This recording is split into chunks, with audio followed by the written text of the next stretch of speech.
유시민도 인정한 박정희. 박정희 대통령 시절 눈부신 경제 성장을 이룬 건 사실이다. 의외로 유시민은 박정희 대통령에 대해 이렇게 말했습니다.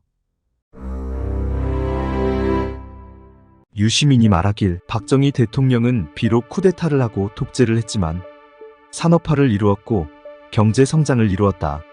박정희는 그의 임기 내내 약속한 마이카 시대 약속을 지켰고 집권 기간 동안 1인당 국민소득이 85달러에서 1709달러로 약 20배나 뛰었으며 해외 원조에 의존하던 나라가 산업화에 성공했으며 박정희로 인하여 땅에 붙어있던 한국 경제가 이륙하게 되었다고 말했습니다. 또한 북한을 능가하는 경제력을 갖추게 되었고 본격적인 자본주의 국가가 되었으며 서유럽에서 200년 걸린 일이 박정희 정권에선 20년 만에 이루어졌다고 인정했습니다. 이는 유시민이 JTBC 프로그램 차이나는 클래스 3화에서 직접 얘기한 부분입니다. 유시민은 누구나 아는 좌파 쪽 인사이지만 박정희에 대한 평가는 객관적으로 얘기하였습니다. 박정희 정권 시절 유시민은 주로 학생운동과 관련된 활동을 하고 있었습니다. 1959년생인 유시민은 1970년대 후반부터 1980년대 초반까지 서울대학교에서 경제학을 전공하며 학생운동에 적극 참여했습니다. 특히 1979년에는 부마민주항쟁에 연루되어 경찰에 체포되었으며 이후에도 박정희 정권과 전두환 정권에 맞서 민주화운동을 이어갔습니다. 이 과정에서 여러 차례 구속되거나 수배되는 등 어려움을 겪기도 했습니다.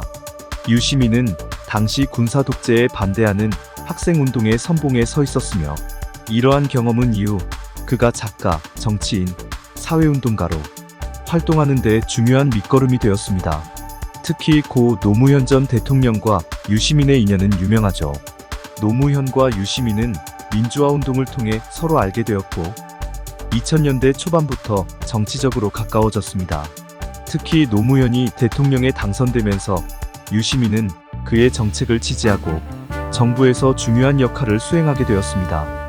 참여정부 시절 노무현 대통령 재임 기간 동안 유시민은 보건복지부 장관을 역임했습니다. 그는 노무현의 정책, 특히 복지와 사회개혁에 적극적으로 참여하고 추진했습니다. 유시민은 박정희 정권이 한국의 경제 발전에 기여한 점을 인정하는 발언을 여러 번 했습니다. 그는 박정희 시대를 평가할 때 긍정적인 측면과 부정적인 측면을 모두 고려해야 한다고 주장합니다. 그는 박정희를 단순히 영웅화하거나 악마화하는 것이 아니라 당시의 역사적 상황과 맥락을 이해하면서 균형 잡힌 평가가 필요하다고 언급합니다. 이는 그의 책과 강연, 인터뷰에서 일관되게 나타나는 입장입니다. 영상이 재미있으셨다면 구독, 좋아요, 댓글, 알림 설정 부탁드립니다.